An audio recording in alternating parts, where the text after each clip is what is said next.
저는 충남 홍성 두매산골에서 태어나 성장했지만 그곳을 떠나온 지 40년이 훌쩍 지났습니다. 지금은 팔순 어머니 혼자 지키고 계신데요. 고등학교 시절 교지에 고향의 돌이 되어라는 글을 쓸 정도로 저희에겐 신앙과도 같은 곳입니다. 그리고 고향과 관련된 꿈을 꾸면 다음 날 일이 잘 풀리는 경험을 하곤 했습니다. 어린 시절 저희 어머니는 새벽마다 장독대에 정화수를 떠놓고 가족을 위한 기도를 하셨는데요. 어머니 덕분에 군 제대할 때까지 비교적 순탄한 인생을 살아온 것 같습니다. 하지만 인생에 대한 고민이나 명상을 하느라 뜬 눈으로 밤을 보낸 적이 많았는데요. 불교와 천주교 그리고 기독교 등 종교단체에서 신앙생활도 하였습니다.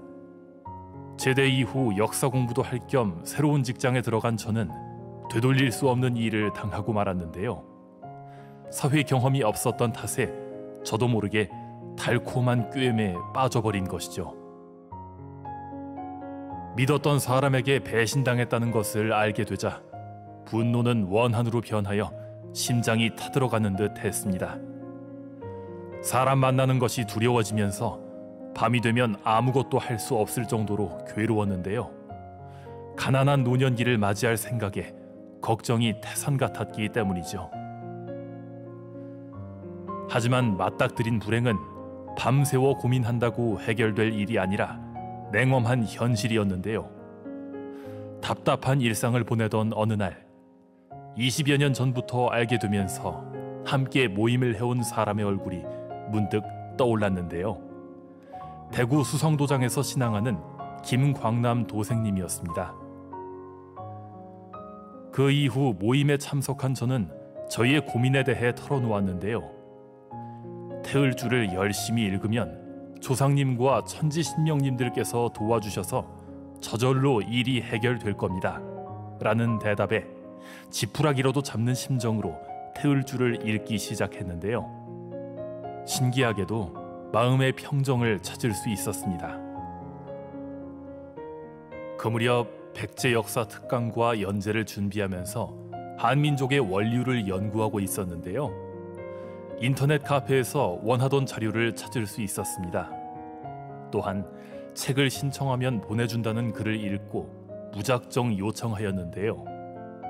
이때 받은 책이 한민족과 증산도였습니다. 김 도생님에게 이 이야기를 하니 조상님의 음덕과 진리를 찾아 헤맸던 저희의 인연 덕분이라고 말하였는데요. 도장에 가서 상제님 진리 공부와 태을주 수행을 해볼 것을 권유하였습니다. 그래서 김 도생님과 도장을 방문하였는데요. 수호사님은 부끄러운 저희의 이야기를 경청하면서 위로하여 주셨습니다. 수호사님과 노포정님 그리고 김포감님의 도움으로 열심히 공부할 수 있었는데요. 상제님의 도생으로 다시 태어나게 되는 이해식 입도를 앞둔 지금 고맙다는 말씀을 꼭 전해드리고 싶습니다. 2017년 양력 9월 24일 대전 태을궁에서 열린 도전강도 콘서트에도 참석하였는데요. 전국에서 모인 도생들과 함께 태을주 도공수행도 하였습니다. 혼자 할 때와는 다른 큰 기운을 느낄 수 있었는데요.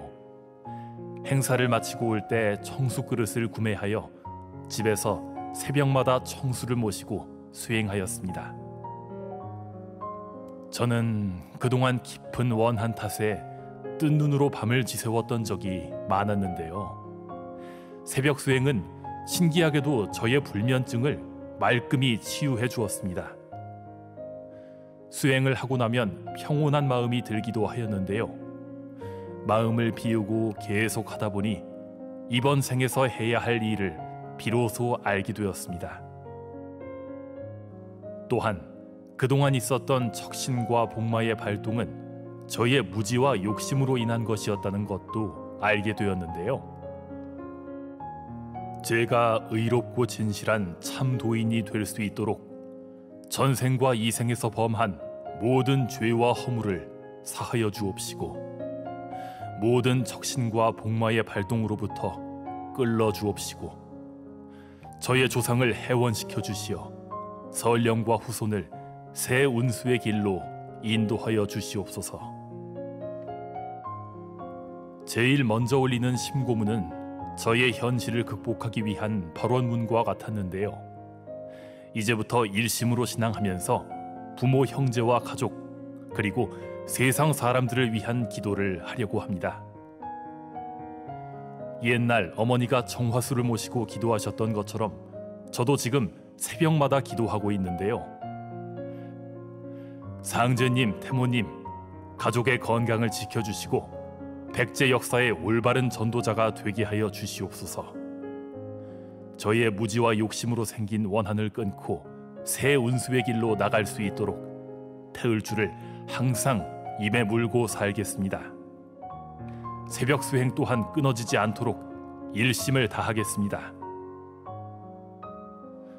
어쩌면 제가 가진 원한은 쉽사리 사라지지 않고 평생 괴롭힐지도 모르는데요. 내가 전생에 남의 눈을 속여서 손해를 끼쳤으므로 이제 금세에 그 보복을 받은 것이니 분해하지도 말고 아까워하지도 말라. 상제님께서 신경수 성도님에게 하신 말씀처럼 어리석은 마음을 거두고 새 길로 나가기 위해 노력하겠습니다. 어리석은 저를 일깨우는 상제님 말씀은 제가 끝없이 태을주를 읽어야 하는 이유이기도 한데요. 믿고 열심히 하다 보면 희망이 보일 것이라 확신합니다. 평생 쉬지 않고 태을주를 읽으리라. 오늘도 다짐해 봅니다.